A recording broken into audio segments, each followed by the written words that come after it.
Here's a great detailed summary of the passage, explained clearly and completely. Summary of the passage tells the story of a remarkable moment in Indian history when Vikramaditya, powerful Chalukya emperor, showed a unique kind of strength, not by destroying a conquered city, but by sparing it and giving gifts instead. He invaded the famous city of Kanchi, which belonged to his old enemies, the Pallavas. But instead of looting their treasures, as many kings would do after a victory, he surprised everyone by doing something unexpected. He visited a grand temple in the city, one built by the famous Pallava king Narasimhavarman II, and after inspecting the temple's treasures, he donated heaps of gold to it, all the riches unearned. This act was recorded in an inscription written in both Sanskrit and Old Kannada, carved into the temple wall by his minister, Anivarita Punyava, who was in charge of both peace and war. The king made it clear in the inscription that no one should damage or erase this message, and the people of Kanchi, shocked by his generosity, respected his command, which is why the inscription still survives today. But this wasn't just an act of kindness, it was a smart political move. By showing that he had so much wealth that he didn't even need to steal from his enemies, Vikramaditya sent a powerful message to his vassals, smaller rulers under him. He wanted them to know that he was already rich and powerful. He didn't fight for gold, but to bring back the glory of his ancestors. He was a righteous and generous ruler who followed Dharma, the right path. Instead of destroying his enemy, he spared them, left their royal shrine untouched, and turned them into living proof of his greatness. This showed he was strong enough to crush them, but also noble enough to let them live. For him, the real treasure wasn't gold. It was honor and glory. This clever and honorable act made him look like a true king and helped him keep peace and control over his vassals, at least for a while. His action showed Chalukya power and prestige in a way that made or disobedience from others very unlikely. Key themes: power shown through mercy, not destruction. Wealth as a symbol, not a goal. Political strategy wrapped in generosity. Respecting Dharma and legacy. Smart image building by a king. Would you like this turned into a short moral story or a visual diagram?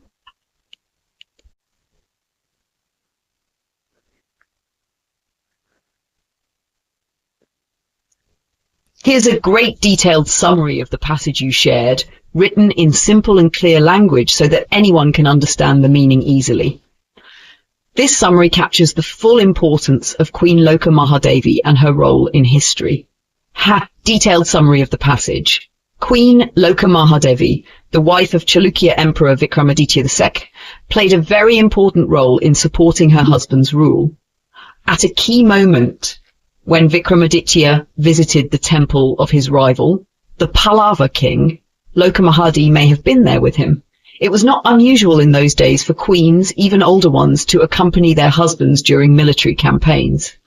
Inside the Pallava temple, there was an inscription, a written message carved on stone that praised a Pallava queen, comparing her to Parvati, the wife of Lord Shiva.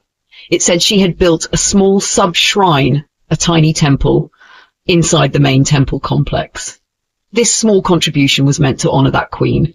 But compared to this, Queen Loka Mahadevi's own achievements were much more powerful and meaningful. 10 years earlier, she had built a magnificent temple in the Malaprabha River Valley, an area that is sacred in Hindu tradition. The temple wasn't just a religious site, but a strong symbol of royal strength and Chalukya greatness. It played a key role in supporting the king's power, especially during difficult times. The Malaprabha River itself does something special. At one point, it flows northward, even though it normally flows east. In Indian tradition, rivers that flow north are considered especially sacred because they seem to point toward the Ganga River and the Himalayas, where Lord Shiva is believed to live. The temple built by Queen Loka Mahadevi was located in Pattadakal, a very important town in the Chalukya Empire.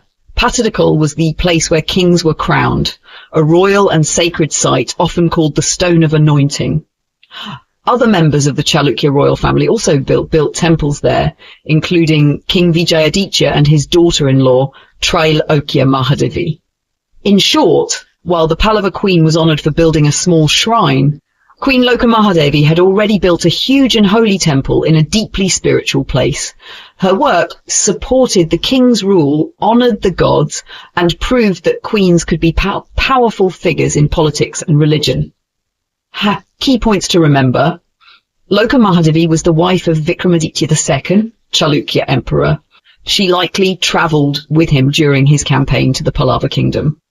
She saw an inscription that praised a Pallava queen for building a small shrine. But Loka Mahadevi herself had already built a massive temple in the sacred town of Patadakal. The temple was built near the Malaprabha river, which briefly flows north, a symbol of holiness. Patadakal was the coronation site for Chalukya kings, making her temple even more important. Her temple is seen as one of the greatest symbols of the Chalukya dynasty's glory, power, and devotion. Let me know if you want a visual diagram or a flowchart for this part 2. I can create it for you.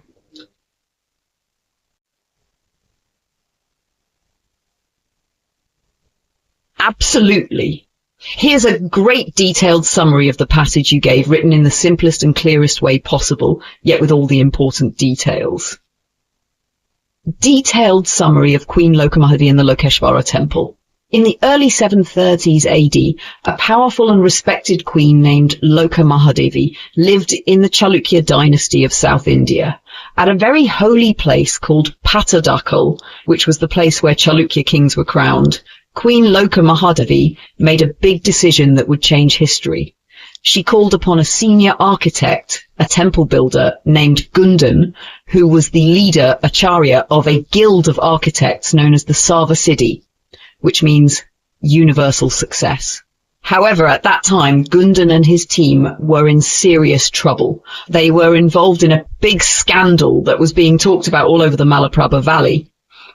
Although the exact reason is unknown, ancient legal texts suggest they may have been accused of embezzlement, stealing money. Because of this, some powerful people wanted them to be excommunicated. That means thrown out of caste, which would make them unemployable and social outcasts. Gundan was likely very worried, knowing that his team might lose everything. But Queen Loka Mahadevi stepped in. She told Gundan that she'd protect them only if they built a grand temple for her. This shows how much power and influence she had at the royal court, not just as the king's wife, but in her own right. As a result, Gundan was given the job to build the largest and most magnificent temple of the Chalukya era. The temple was named not after a king, which was the usual practice, but after the queen herself. It was called the Lokeshvara temple, which means Lord of Loka, a tribute to Queen Loka Mahadevi's greatness. Key points recap. Time, early 730s AD. Place, Patadakal, a sacred place in Karnataka, India. Main person, Queen Loka Mahadevi, wise, powerful, respected. Builder, Gundan, chief of the Sarva Siddhi Architect Guild. Problem, the guild was in a scandal. They faced being kicked out of society. Queen's role, she stepped in, protected them, and gave them a second chance. Result, Gundan built the Lokeshvara temple, the grandest Chalukya temple, named after the queen. Why it's important. This story shows how women like Queen Loka Mahadevi held real power and influence. She saved people in trouble, but also left behind a lasting legacy. A huge temple that still stands today as a symbol of strength, intelligence, and leadership. Would you like me to create a visual diagram or flowchart for this summary next? Sure. Here's a great detailed passage explained clearly and simply. Detailed summary of the Queen's project, Virupaksha Temple, Patadakal. In the year 733 CE, after King Vikramaditya II was given the title Fortune's Favourite, meaning he was very successful and powerful, a grand temple project was started by his queen, Loka Mahadevi. This temple would later become the famous Virupaksha Temple at Patadakal, now a UNESCO World Heritage Site. The purpose and significance. The Queen wanted to build a temple that was a place of worship, symbol of her power, devotion, and influence. She had it built southeast of her sister's temple, Chalukya Mahadevi's temple, showing deep respect for her deceased sibling. This temple was deeply personal, but also political, helping her shape society like a king would. Time and effort. The temple took nearly a decade, 10 years to complete. It was finished around the same time as Pulakeshi Raja, possibly a relative of the king, won battles against foreign invaders, Tajikas, and when Vallabha enemies attacked the important city of Kanchi. So, while wars were happening, this huge religious project continued steadily. Use of resources. So many craftsmen, sculptors and builders were involved that other royal temple projects had to pause. This shows how important this temple was to the queen and the kingdom. Evidence of her power. On the temple walls, there are carvings and inscriptions that show the queen's commands and gifts. She confirmed the rights that her father-in-law, King Vijayaditya, had earlier given to a guild of local singers, meaning she supported local art and culture. She donated revenue, tax income from 50 villages to maintain and run the temple. She protected a guild of builders, the Sava Siddhis, from being excommunicated, thrown out of society by linking them with this sacred temple project. Rewarding her architect. The queen gave Gundan very high honours, a special honour headband called Mupa, titles like Tribhuvanacharya, Master of the Three Worlds, and Sutradhari, Chief Architect of the South. These honours raised Gundan and his guild to elite status in royal society. Her role as a ruler. Though she was a queen, Lokamahadeva acted like a king. She reorganized and social structures. She used the temple to bring people together, artists, workers, religious leaders, and the common people. She created a new hub of culture, religion and power in Patadak. Conclusion. Queen Loka was not just a religious monument, but a tool of statecraft, cultural influence, and personal legacy. She took charge like a ruler, helped her people, empowered artists and builders, left behind a temple that still stands today as one of India's greatest architectural wonders. Her actions made a huge impact on religion, art, and society, and we still remember and celebrate her through the Virupaksha temple today. Let me know if you'd like this as a short paragraph summary, bullet points, or...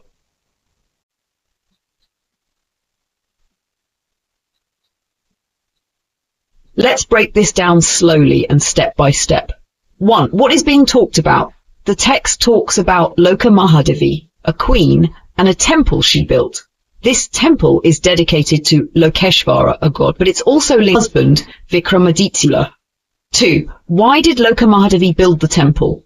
At first, it seems like Loka Mahadevi built the temple to show that her husband, Vikramaditya, was a great and powerful king, especially because the inscription on the temple says, "It's the temple of Lokeshvara of Loka Mahadevi, the queen of Vikramaditya, who 3 times conquered Kanchi."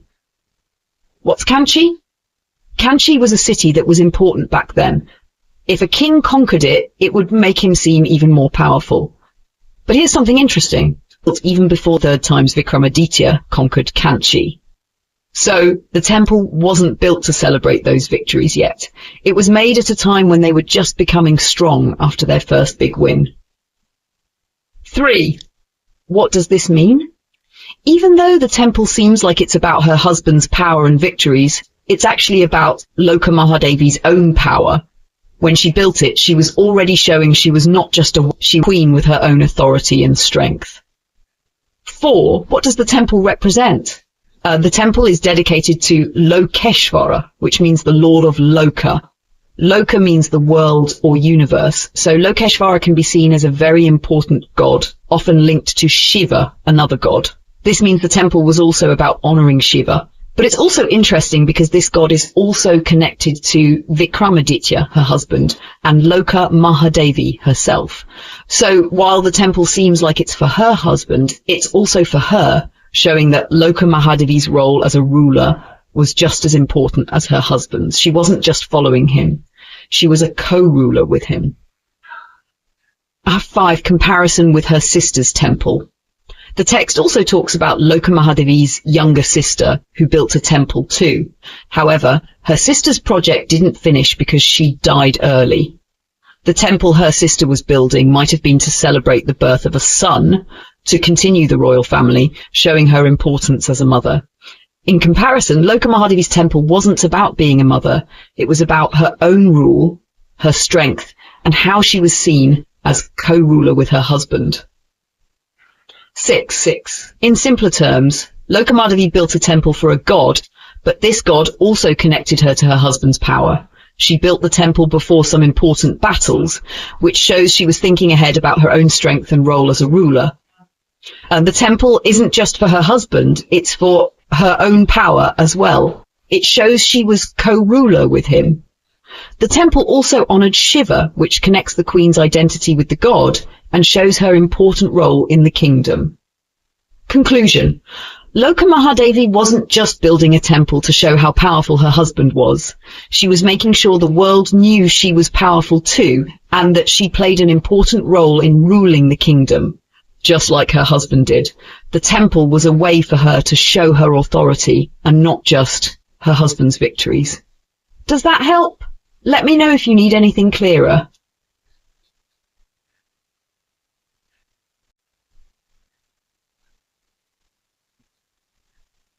Here's a detailed summary of the passage, written in the simplest and step-by-step. Detailed summary of the Lokeshvara Virupaksha temple at Patadakal. The Lokeshvara temple, also called the Virupaksha temple, was built in Patadakal on the banks of the Malaprabha river. It was commissioned by Queen Lokamahadevi, wife of the Chalukya king Vikramaditya II in the 8th century CE, after his victory over the Pallavas. 1. How devotees reached the temple. In ancient times, visitors used boats to reach the temple via the Malaprabha river. They got off at mud ghats, steps or paths along the river. On their way to the temple, they walked among devotees bathing in the river and wandering ascetics, holy men. 2. Entering the temple. Devotees entered through the beautiful eastern gateway. Inside, they first saw an elevated mandapa, a prayer or gathering hall. The mandapa had a statue of Nandi, the sacred bull and vehicle of Lord Shiva, carved from black stone, placed in the center. 3. Rich decorations and symbolism. The mandapa was richly decorated, sculptures of beautiful women, possibly goddess figures, representations of the mother goddess, possibly models of women from the queen's royal. The pillars of couples in intimate poses, symbols of love, fertility and life creation, considered sacred in Indian tradition. 4. Queen Lokamahadevi's image and power. The temple includes a sculpture of the queen herself. Though she was elderly when the temple was built, she is shown as young and beautiful, standing on a throne supported by lions, symbol of goddess Durga, a warrior goddess. She wears gold ornaments. Her hair is neatly styled with jewels, and she holds a royal staff topped with an elephant, symbolizing royalty and strength. Her calm, gentle expression contrasts with the powerful message the temple sends about her political and religious authority. 5. Hidden family stories in the temple. One carving shows a lion and a small boar, a symbol of strength protecting the weaker. Nearby, there is a woman standing by a tree, a symbol of fertility, with a child by her feet. This might represent the queen's sister, Chalukya Mahadevi, who died before her own temple was finished. Some believe there may have been a rivalry between the sisters, and Lokamahadevi used art to show her superiority. 6. The temple's deeper message. The temple strongly shows female power and the idea of the queen as a mother figure for the Chalukya dynasty. It highlights the goddess figure and the creative, protective role of women. The carvings and structure reflect the queen's political status, religious devotion, and artistic vision. 7. Importance for King Vikramaditya II and the Chalukyas. Though built by the queen, the temple also honors her husband, King Vikramaditya II. It stands as proof of the Chalukya dynasty's strength, cultural richness, and achievements. It shows how much the Deccan region had developed during their reign. Virupaksha temple is not just a religious place. It is a powerful statement of politics, power, female authority, and royal pride. Through its art, design, and symbolism, It tells the story of a strong queen, a victorious king, and a glorious dynasty. Let me know if you want this to bullet points, a mind map, or a chart for easier memory.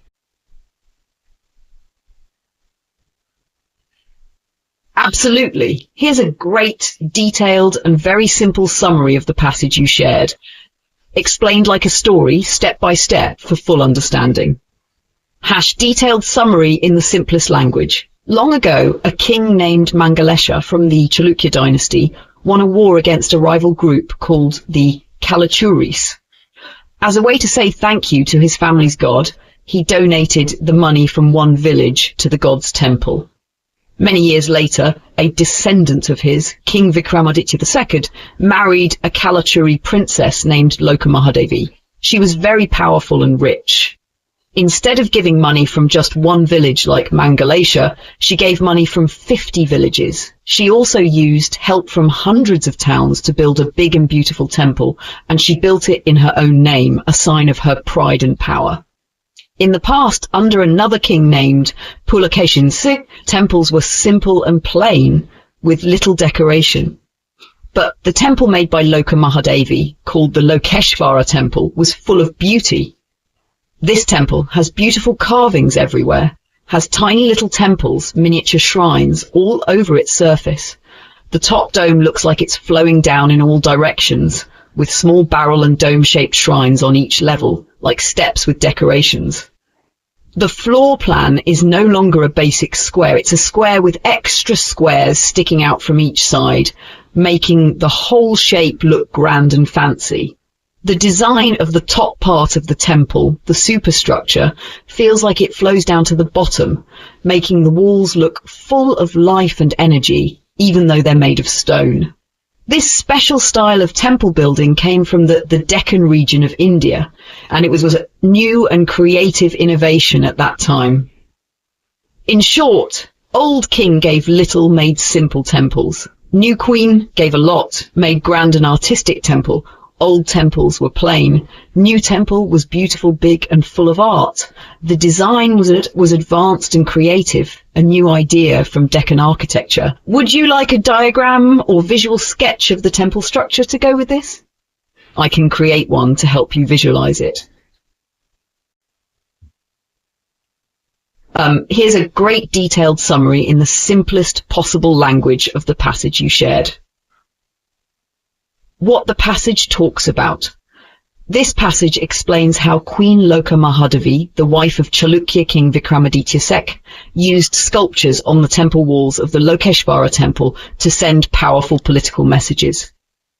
These messages were not random, they were designed to remind people of the Chalukya king's victories over their enemies, especially the Pallava kings. 1. Sculptures with a purpose, not just decoration. The temple was bigger and had more space on its outer walls. That extra space was used for sculptures, stone images, but these weren't just pretty pictures. They were chosen carefully to send political messages that vassals, smaller kings under Vikramaditya II, could understand easily. 2. The Ganga bearer, a clear political statement. One sculpture shows Shiva carrying the Ganga river in his hair. This image reminds people of a Pallava king's famous rock carving at Mahabalipuram, the Great Penance relief. Vikramaditya II's grandfather, Vikramaditya, had defaced that original Pallava sculpture, so this new version was like a Chalukya comeback, showing they were still powerful. It also honoured Vikramaditya II's father, Vijayaditya, who had brought the banners of Ganga and Yamuna to the south, symbols of Chalukya conquests. 3. Scenes from myths equals symbolic stories about the kings. The walls of the temple showed famous stories from Indian mythology, but each one also symbolized real political events. Wrestling warriors looked like Chalukya versus Pallava fights. Also showed a mythical wrestling match between Shiva and Arjuna. Rama and Ravana. Rama equals the ideal perfect king, symbolizing Vikramaditya II. Ravana equals powerful but arrogant demon king, seen as Narasimha Pallava, the Chalukya's rival. Ravana shaking Kailasha, Shiva's mountain. Ravana, symbol of the Pallavas, tries to show off power. Shiva crushes his arms with just one toe. The message? The Pallavas tried to challenge the Chalukyas but were easily defeated. Hala 4. Final message of the sculptures. These images showed Vikramaditya II as a wise and merciful king, just like Shiva. Even though he defeated the Pallavas, he didn't destroy them completely, showing strength with compassion. The carvings tell us that the Chalukyas had power, culture, and the right to rule. In the most simple words, the queen built a temple with carvings, pictures in stone. These carvings told stories that also acted like political posters. They told everyone, we Chalukyas are strong, we beat the Pallavas, our king is like the god Shiva, powerful and kind. Even the old enemy kings are like demons compared to us. It was like using art to show off victory, power and royal pride. Let me know if you'd like me to break this down even further with images for a teaching style lesson.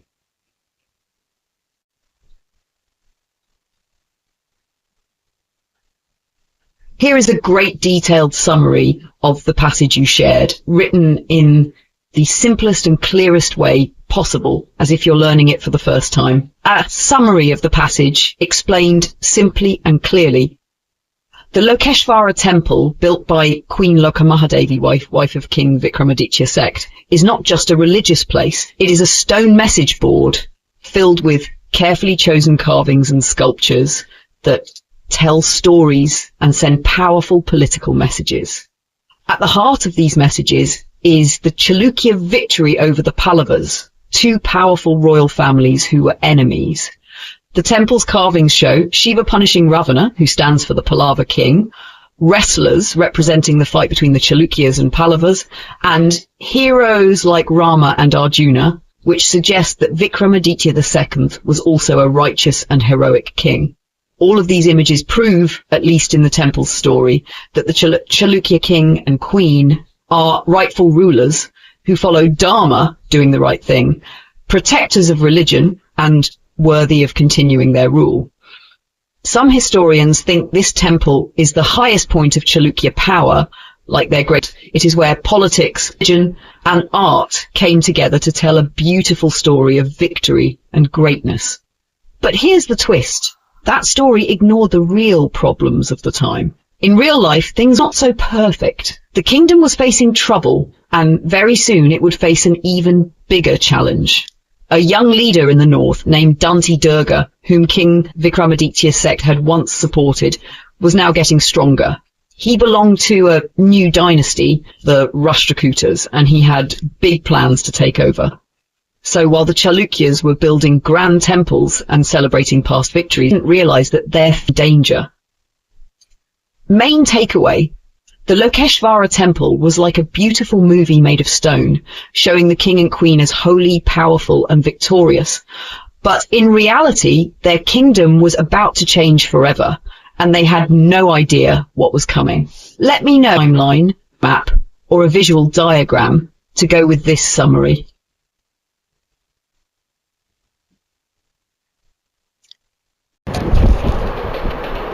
Here is a great detailed summary of the passage in the simplest and easiest words. Summary. We leave the area near the Malaprabha River, where the Lokeshvara temple was built, and fly north like a bird in the sky to see Rastrakutas, the new powerful dynasty that will soon defeat the Chalukyas. As we fly over medieval, very old India, especially the Deccan region, we see nature everywhere, not cities or big towns. The land below us looks wild and natural. We see black soil, which came from old volcanoes long ago, dry plants in some places, green jungles with many animals and birds, rain-fed rivers that cut through the land like ribbons, hills and huge stones everywhere.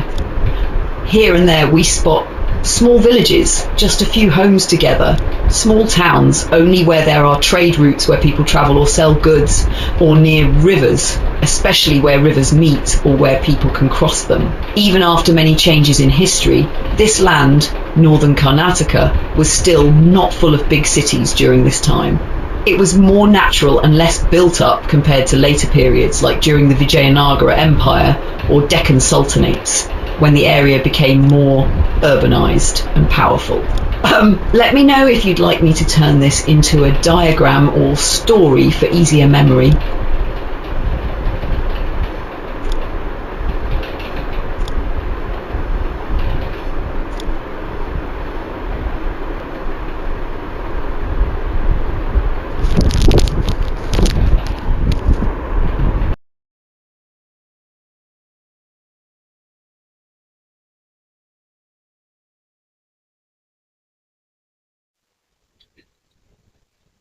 Here is a great detailed summary of the passage you gave, written in the clearest and simplest language to help you understand it deeply. As we imagine flying over the land of Maharashtra in ancient India, we notice that the landscape starts to look different from what we saw earlier in Karnataka. We now enter the Godavari River Valley, one of the largest river valleys in India. It is only smaller than the Ganga and Indus river valleys. Because the land near rivers is usually good for farming and easy to live in, we notice that there are many more villages in this region. We also spot very old cities like Pratishtana, which is now called Paithan, Nasikya, now known as Nashik. A powerful king named Pulakeshin II from the Chalukya dynasty had once stayed in this region about 100 years earlier to strengthen his control here. In this area, people speak a different language called Maharashtri Prakrit, which comes from the Indo-Aryan language family. This is not the same as the Old Kannada language spoken by the Chalukyas in Karnataka, which is a Dravidian language. So the culture and language of this region are quite different from Karnataka. As we look around, we also see ancient Buddhist cave temples carved into rocks. These show the strong presence of Buddhism in the past. Trade routes, ancient roads that go through the Western Ghats Mountains. These roads connect this region to busy port towns on the west coast, helping in the trade of goods like spices, silk, and more. We also see the growing importance of a religious place called Illapura, which is today known as Ellora. This was becoming a famous pilgrimage site. It was also close to an important trade route called Dakshinapatha, which connected northern and southern India, making the area rich in both religion and trade. Flying lower into the hills covered in mist and forests, we find the Adivasi people. These are India's tribal communities who lived in forests. Sadly, today, much of their culture, history and languages have been lost, but back then, they were very powerful and respected. For example, Ellora was originally sacred to these Adivasi groups. Kings who came to settle in this area, such as the Lata Chalukyas, even made marriage alliances with Adivasi leaders. This helped the kings stay in power by making peace and getting support from the local people. The Adivasis also controlled valuable resources like luxury wood used to build palaces or temples, and elephants used in war or royal events. These made them very important in the region. In short, the Godavari Valley in Maharashtra was a region full of ancient cities, important languages, Buddhist temples, major trade roads, and religious sites like Ellora. The area was shaped by both powerful kings and influential Adivasi groups who held control over natural resources and made alliances with royals. It was a rich mix of culture, trade, religion, and politics. Let me know if you'd like this turned into a mind map, story format, or visual sketch to remember it even better.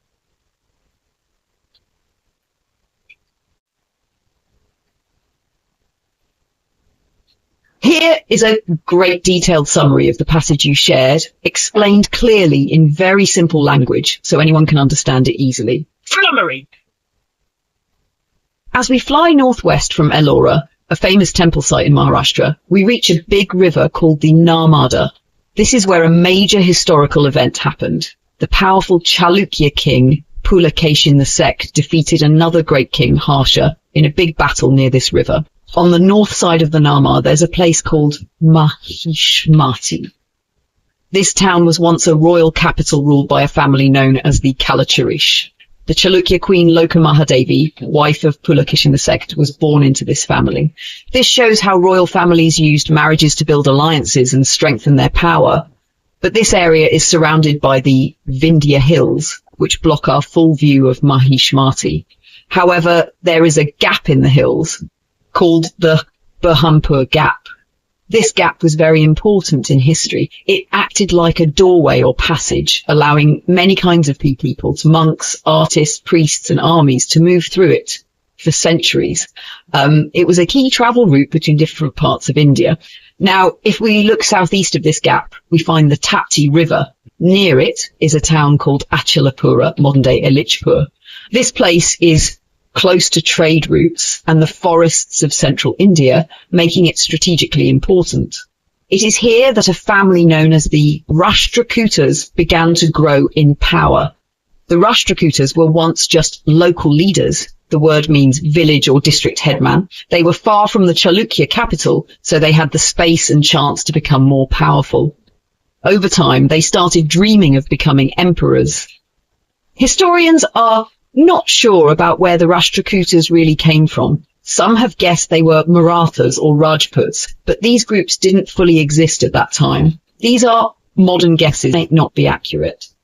Most likely, the Rastrakutas were Kannada-speaking warrior chiefs who were placed in Maharashtra by the Chalukyas or another strong kingdom. Their job may have been to protect trade routes and watch over tribal groups.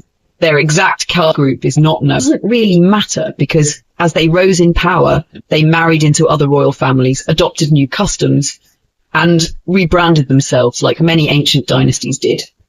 This shows how flexible and mixed identity could be in ancient times. Key points in short. 1. Pulakeshin Sikhu defeated Harsha near the Narmada River. 2. Nearby Mahishmati was once ruled by the Kalachuris linked to Chalukya queen Lokamahadevi. 3. Vindhya hills block the area, but the Berhampur Gap allows travel through them. 4. Near the Tapti River in Achalapura, the Rastrakutas began rising in power. 5. We don't know their exact origins, but they were likely Kannada-speaking warriors settled in Maharashtra. 6. They later became powerful rulers, but their identity changed over time due to marriages and political growth. 7. Their story shows how fluid and mixed ancient Indian political identities really were. Would you like a visual map or chart to help connect these places in a better?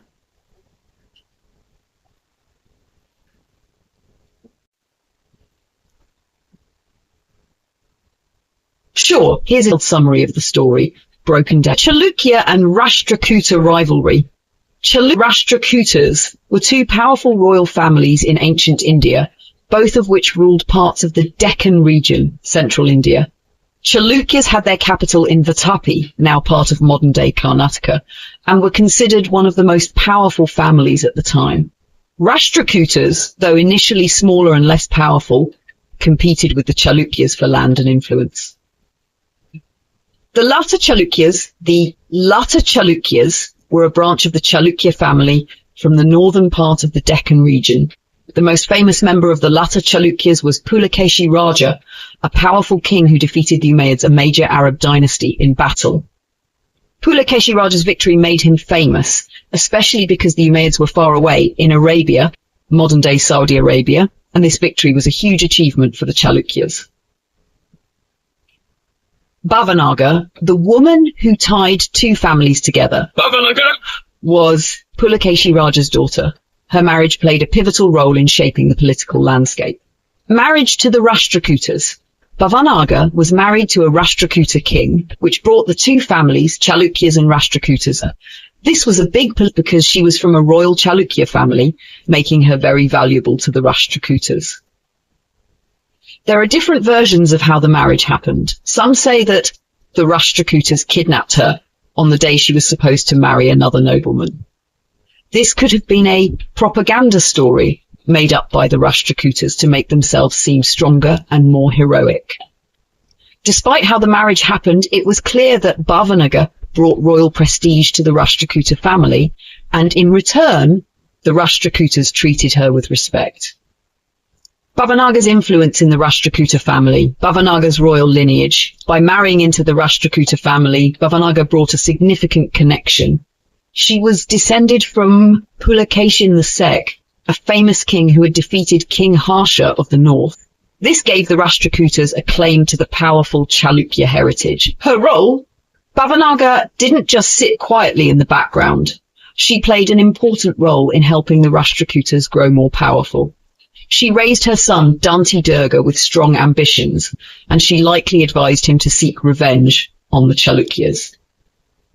Danti Durga, the son who changed everything. Danti Durga was Bhavanaga's son, and he played a central role in shifting the balance of power between the Chalukyas and Rastrakutas. He grew up learning about his family's strong history, especially the victory of Pulakeshin II. This gave him a sense of pride and ambition to make his family even more powerful. Politics and propaganda. Danti Durga wasn't just a warrior, he was also very smart. He knew how to play politics and spread propaganda, telling stories to make himself look stronger. Even though he was, on the surface, a loyal servant to Vikramaditya II, the Chalukya king of Vatapi, he secretly had his own plans to make the Rastrakutas powerful. The title Prithvi Vallabha, as Danti Durga's power grew, he was given a title called Prithvi Vallabha, which means protector of the earth. This was a recognition of his importance and strength as a ruler. Danti Durga's impact on the Deccan. Changing the region, Danti Durga made a big difference in the Deccan region by using his political skills and ambition. He worked to bring the Rastrakutas to power, and through smart planning and alliances, he helped them become one of the strongest families in the region. Legacy. Even though Danti Durga's life was short, his actions were transformative. His rise to power marked the beginning of a new era for the Rastrakutas, which changed the way the Deccan region was ruled for years to come. Key points to remember. 1. Chalukyas and Rastrakutas were two rival families fighting for power in the Deccan region. 2. Bhavanaga, the daughter of Pulakeshi Raja, a famous Chalukya king, married a Rashtrakuta king, which helped strengthen the Rastrakutas' position. 3. Danti Durga, Bhavanaga's son, was raised with the ambition to take revenge on the Chalukyas and make the Rastrakutas stronger. He was very smart and used both politics and propaganda to rise to power. 4. Danti Durga changed the entire power structure of the region by leading the Rastrakutas to become one of the most important dynasties of the time. In simple terms, this is a story about two big families, and the Rastrakutas, fighting for control over a big region. Bhavanaga, a royal woman from the Chalukya family, married a Rashtrakuta king and gave them important royal connections. Her son, Danti Durga, grew up with big dreams of making the Rastrakutas the most powerful family in the Deccan. He did this by using his cleverness in politics and spreading stories to make himself look strong. In the end, Danti Durga's actions changed the entire history of the region and made the Rastrakutas a dominant force. This is the detailed summary with a deeper look into their relationships and the impact of their actions. Let me know if you need any part further explained. Sure, here's a great detailed summary of the full passage you shared, explained in the simplest and clearest way so anyone can understand it easily. Detailed summary: the rise of the Rashtrakutas and the fall of the Chalukyas. Long ago, in ancient India, many kingdoms were fighting for power. One powerful dynasty was the Chalukyas, ruled by King Vikramaditya and his queen, Lokamahadevi. They were focused on defeating their old rivals, the Pallavas, and celebrating victories by building grand temples like the Lokeshwar. But while they were busy with this, they ignored a new threat. A group of foreign invaders called the Tajikas, probably Arabs or Persians, came into India. These invaders attacked and spread chaos in areas like Sindh, Kathiawar, and Malwa. Instead of preparing for this danger, the Chalukya rulers were distracted by their own goals and pride. Another Chalukya king, Pulakeshi Raja, fought against these invaders and won, but he became arrogant after his victory. He disrespected his superiors, thinking he didn't need their help anymore. This made his position weak and open to attack, especially from behind. Watching all of this closely were a young king named Danti Durga and his mother Bhavanaga from the Rashtrakuta dynasty. They were smart and patient. They saw that the Chalukyas were making mistakes and slowly losing control, so they carefully made a plan to take advantage of the situation. The story then shifts focus to the Rastrakutas. The book wants to show us how a new kingdom was built by people who were not originally kings or nobles. The Rastrakutas, including Danti Durga, were once simple agriculturists, farmers, but they learned to behave like royalty by adopting Sanskrit court culture, speaking the language of the elite, supporting temples and scholars, and showing off wealth and power. Through Danti Durga's story, we can understand how medieval Indian kingdoms worked from the inside, how rulers used military power to rise, how they dreamed of great global influence, and how even powerful kings could be kind, emotional, and very human. The book reminds us that we should not blindly believe the flowery praises or the symbolism in art, because these things make kings look perfect. Instead, we should look deeper and see the real people behind the masks, people with strengths, flaws, hopes, and emotions, just like us. In short, this is the story of how a young Rashtrakuta king used smart planning, patience, and observation to rise when the mighty Chalukyas were falling apart. It also shows how new rulers learn to act like aristocrats by using culture, language, and image building, and how real history is deeper than just what's written in royal praises or seen in temples. Let me know if you'd like a timeline to list or visual explanation too.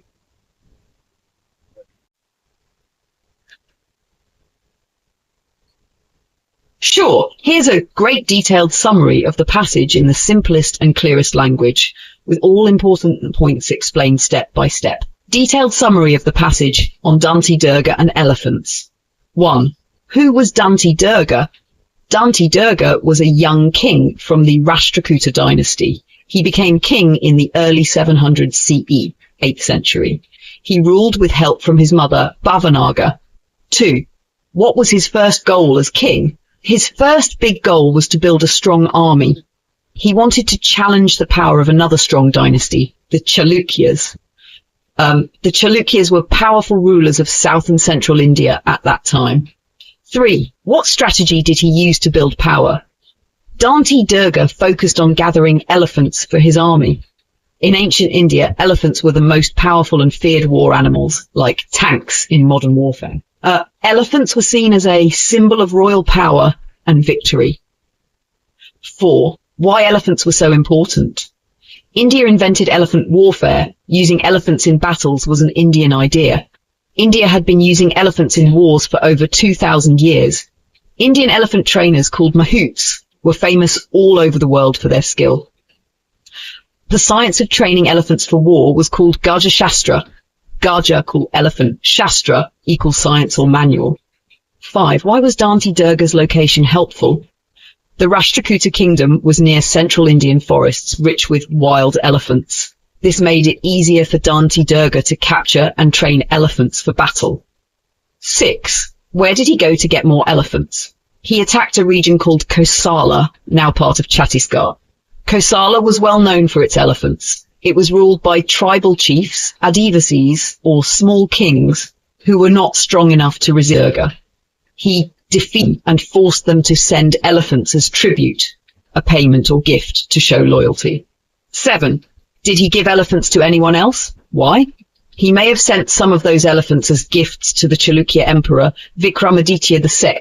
This was done to make the emperor feel safe and pretend loyalty. But deep down, Danti preparing to become more powerful than the Chalukyas.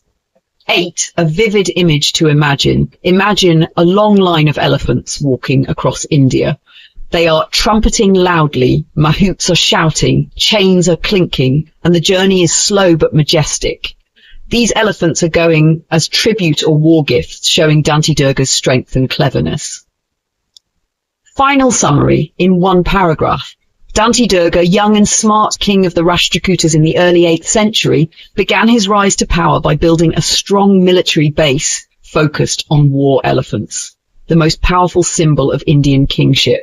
He lived near the forests of central India, where elephants were found in plenty. He invaded Kosala, now Chhattisgarh, a land rich in elephants, defeated local rulers and took elephants as tribute. Some of these elephants were possibly gifted to the Chalukya emperor to pretend loyalty, but in reality, Dante Durga was preparing to overthrow him. This clever and patient strategy shows how he used animals, geography, tradition, and politics to grow his power step by step. Would you like this turned into visual notes, comic story, or a Q&A quiz for easier learning and remembering?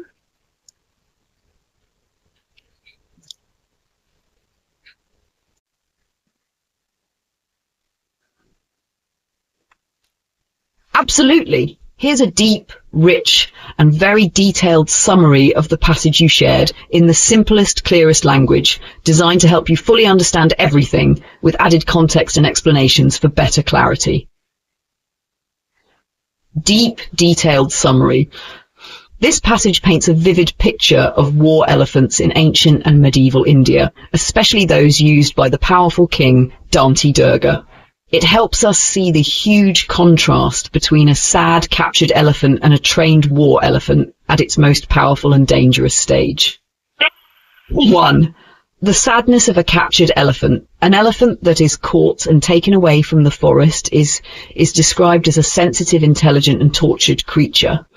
Elephants are not just big animals. They are smart, emotional, and have strong family bonds. When such a majestic creature is captured and treated harshly, it becomes a sad and painful sight. This helps us understand how cruel and tragic it is to take wild animals away from their natural homes. 2. The power of a war elephant in must. The passage then shifts to the complete opposite, the image of a male elephant trained for war. When such an elephant goes into must, a natural state where the male elephant becomes extremely aggressive and full of energy, it becomes wild, powerful, and almost unstoppable. Must is a time when male elephants have high sexual energy, release fluid from glands on their head, and become very angry and dangerous. A war elephant in must is described as both magnificent, amazing to look at, and terrifying, scary to face.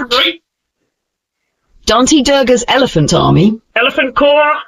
Just like many other kings of ancient India, Dante Durga had his own elephant corps, a group of trained elephants used in battle. These weren't just a few elephants. He likely had dozens, showing his wealth and military power. These elephants were like the tanks of the ancient world, used to break enemy lines, crush soldiers, and create fear. 4. Frightening appearance of the elephants. The elephants in must had a special smell, because of the cinnamon-scented fluid that leaked from glands on the sides of their heads. Their eyes glowed with wild energy and anger. Mahouts, the men who trained and rode the elephants, used a sharp tool called the ankusha, an iron goad, to control them by digging it into their skin. Even with this painful control, the elephants were barely restrained, meaning they could go out of control any time. 5. Visual description. A moving fortress. These elephants were huge and muscular, like moving mountains. They were decorated for battle. Their bodies were painted with colourful designs. They wore garlands, necklaces of flowers. Their tusks had sharp metal spikes on them to cause more damage. They wore heavy bells around their necks, which made loud noises as they marched. Their trunks were deadly weapons. They could kill people with one powerful swing. 6. Fear they caused in battle. Just one war elephant could make a whole army afraid. To face such a beast, you had to be either very brave, like a true warrior, or a fool, someone unaware of the danger. It's said that just looking at these elephants, ready for war, could make the hair on your arms stand up. That's how frightening they looked. 7. Fools and brave men in medieval India. The author tells us that in those days, India had many brave people who would face even an angry war elephant. And of course, there were also some foolish people who might run into battle without realizing how dangerous the elephant was. Dante Durga's elephants had to be fought, and many people did so. 8. Pulakeshi Raja, a brave enemy. One of the people who stood up against Dante Durga's elephant army was his own relative, Pulakeshi Raja. He belonged to the latter Chalukyas, a branch of a powerful royal family. This tells us that family ties didn't stop wars, and even relatives could become enemies on the battlefield. Extra information for better understanding. Why were elephants used in war? In ancient times, elephants were used like tanks. Their size, strength and fear factor could break enemy lines, knock down gates and trample soldiers. What is must in elephants? Must is a natural condition in male elephants, usually during mating season. They become super aggressive, release strong smelling liquid and can be very dangerous even to their trainers. Who were mahouts? Mahouts were the elephant keepers and trainers. They lived with the elephants from a young age and trained them for war, work or processions. They controlled the elephant using commands and tools like the kusha. Final summary, very simple form. This passage shows two different sides of elephants. One is a sad, gentle animal in chains, and the other is a wild, powerful beast of war. Danti Durga had a huge group of trained war elephants, and during must they became even more dangerous. Decorated with paint, flowers, spikes and bells, they looked beautiful but deadly. Fighting these elephants needed great courage. Such fighter was Pulakeshi Raja, Danti Durga's own relative, showing that even family members were not safe from war. Let me know if you'd like mind map, a memory trick, a Q&A worksheet, or a comic-style drawing to help you remember this better.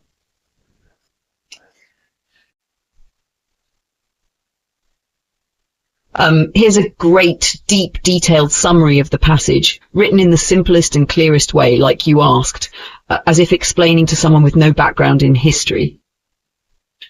Detailed summary. After winning a major battle in 77 CE against the Tajikas, likely Arab invaders, Pulakeshi Raja, a powerful regional leader, quickly turned his attention toward Gujarat, an important and wealthy region in western India. He wanted to take control of Gujarat and make himself look like a great emperor.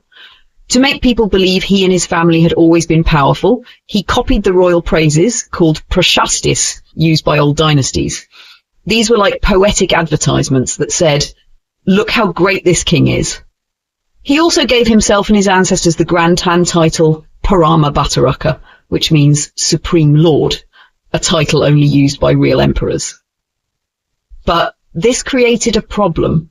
The real Chalukya emperor at that time, Vikramaditya II, ruled from the capital Vatapi, modern-day Badami.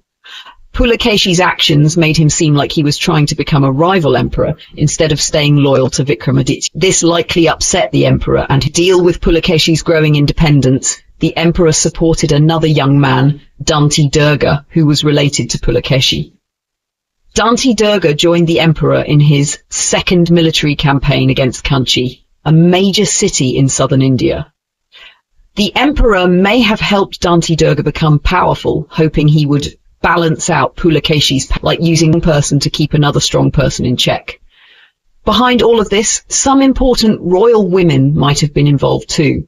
In the royal palaces of the Deccan region, southern India, women often had influence, even if they didn't rule openly.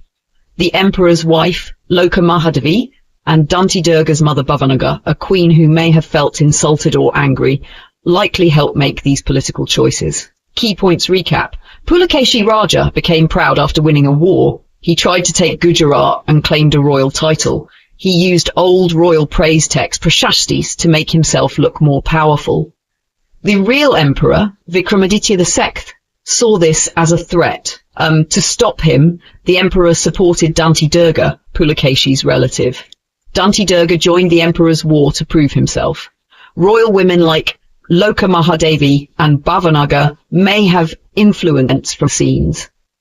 Would you like me to create a character chart or a timeline of events too? That could help you remember everything even more clearly.